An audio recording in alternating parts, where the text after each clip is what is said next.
friends, Leah Flowers here, as I promised, to show you an easy bread recipe to get you started. I know we're all here on quarantine and lockdown, and it's happened. We've run out of bread, so it's time to make bread.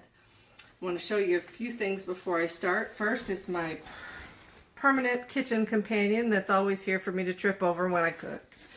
So, I dressed up for you today. Basically, I washed my face and brushed my hair after working outside on the homestead all day.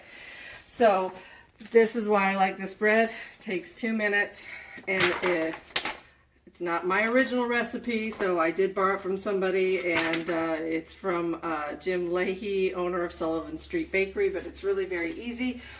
And it's got like 4 ingredients. You have, and send me your email and I'll email it to you. 3 cups of all-purpose flour, and this is just, you don't have to be accurate. 3 cups. Get a little more, it's going to be a little dense, a little less flour, it'll be a little more fluffy. And then you're going to add your salt, 1¼ teaspoon of salt. You're going to add yeast. Now this is instant active yeast. So it's a little different. You've got instant, you've got fast acting, and you're going to add a half a teaspoon. So I have a half a teaspoon of yeast right here, and warm water, not boiling, but warm to the touch. And you're just going to add that in there, and then you're just going to stir till it's all done. You don't need to knead. You're going to stir till it's all incorporated.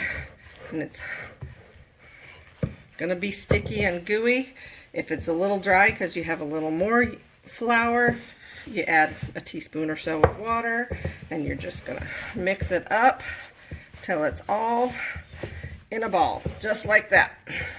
And you don't see any dry flour in it. And you sort of make it into a little ball here, scrape it up on the side. And you're going to let this rise overnight or all day for about 12 to 18 hours. You're going to cover it with plastic wrap, and this is the part that I'm never very good at. I've already ripped it. So I'm going to have more than one piece.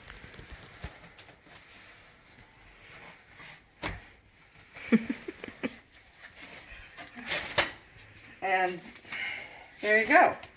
And we'll come back in the morning, and it should rise about twice that size and be a little bubbly. And that's it.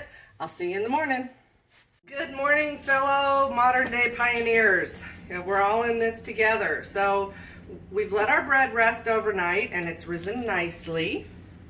So the next step is to preheat our oven. And this recipe, oh, excuse my banana bread. We had some rotting bananas, so we made banana bread yesterday. We'll do that another day. Is an artisan bread recipe, and that's normally done in a wood fire brick oven. So I'm going to use my enameled cast iron pot. Now you can get the name brand one that's like $400, or you can get this one from other stores, and it's $30. It's a Lodge pot. And so what you're going to do is take a cold pot and place it in a cold oven. Excuse me, Mac. And you're going to turn it on to preheat to 450 degrees. Okay, so we're just going to let that preheat. And then we're going to move our banana bread. And we're going to, now this dough you don't really punch down and knead. With traditional bread, you fold it over and push with the heel of your hand, and you really knead into it. This one we're just going to use our fingertips. Now it's going to be really sticky, so you're going to use flour. You're going to use flour on your hands and sprinkle a little flour on the top. Okay, and wherever you touch it, if you start getting too sticky, you just put a little more flour, and we're just going to sort of fold it over on itself, take it off the side of the bowl into a ball, getting a little more sticky, so bread is messy. And then I'm going to turn it out onto a piece of parchment paper, because I'm going to cook it in the parchment paper. You don't have to do it that way. You can just turn it out onto a floured board, or one of those silicone mats. So I'm just gonna, for ease and clean up, I'm gonna use this. And I'm just gonna sort of get it into a little ball onto my floured paper. There we go. Little flour on top. Flour is what keeps it from sticking. And just sort of make it into a nice little ball. Okay? So there it is. Now I'm going to get a clean towel. And I'm going to fold this over on itself. Because we're going to let it rise for about another 30 minutes to 2 hours. Some people like 2 hours, some people like 30 minutes. You can play with it while our pan is preheating. And we're just going to let it rest. See you in about 30 minutes. I'm back. It's been about 30 minutes or so. I'd like to explain my apron. It's from a women's conference that says BITCH, but it says Babe in Total Control of Herself. So that's what we're all trying to be. We're trying to learn these skills here. So let's check our bread dough and see if it's sort of ready and if it's springy, like so. See how it's sort of bouncing back? I mean, it's not perfect, but it is there. All right, we're gonna, before I take our big enamel cast iron pot out, I want to show you a few options. If you don't have that, it's okay. You can do it in anything. You can do it in a glass dish with or without a lid. You can do it, you can split it and put it in either a greased bread pan or some little baby ones so everybody can have their own individual loaf. Or you can use the silicone. You can use whatever you've got to cook it in. I just like the Lodge enamel cast iron because it gives it sort of that brick oven look. So any pan you have, glass or like the ceramic Temptations, anything like that will work. Use what you've got. You just have to play with the times, whatever time it says on the recipe, because ovens heat differently too. So I always take about 5 or 10 minutes off of it. When your bread is done and you wonder if it's done, you know, usually you do a toothpick. That doesn't work. You sort of thump the bread.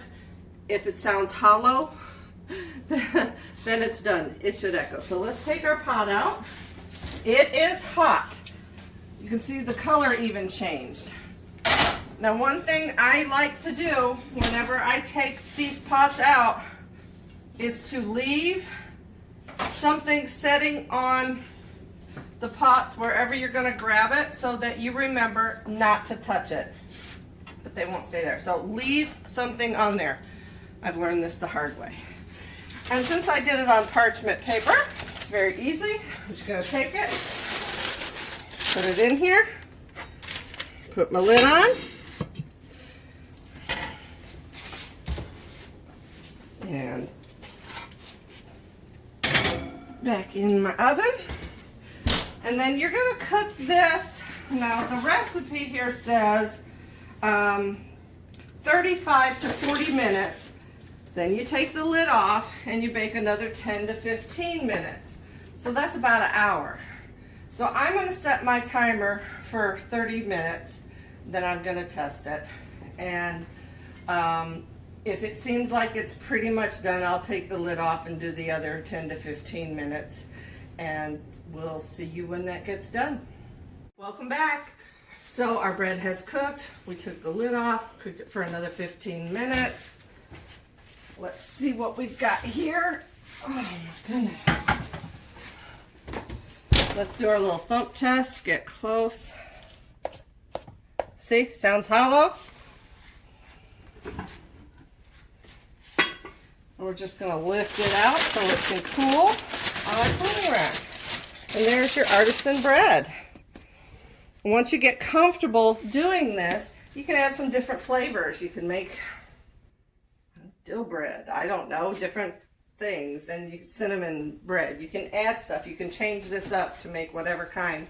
If you wanted to, you could brush it with butter when you bring it out. Or this bread is great for dipping, like when you go to that big Italian restaurant and you have the dipping sauces and olive oil. Great for pulling apart. So I hope you guys make this bread and feel comfortable with it. We'll do some traditional bread recipes later, but I want to tell you a story. When Leslie was a baby, I had a temporary condition where I could not eat any preservatives, and I had to bake my own bread, everything from scratch. Well, my mother had tried to teach me, but I didn't really pay attention. So at this point in my life, I really had to learn. So we went and stayed with my grandmother for a week or so to learn how to make bread because I was so terrified of it. And the first thing she told me was, why are you scared? Just try it. If it doesn't work, try it again. So I wanted to share that with you to say, try it. If it doesn't work, try it again. Feel free to call me, email me, ask me questions, but just don't be afraid to try it. If you go to make this bread and it doesn't rise because maybe your water wasn't warm enough or your yeast is bad, then you flatten it out and you make flatbread, or you take that and you make Indian fry bread with it. Anything that you do is a learning process, and you learn from it. And here again is my helpful assistant. Come here, Mac. Come say hi to the people. This is Big Mac. He's my cooking helper. All right, good luck. I'll talk to you later.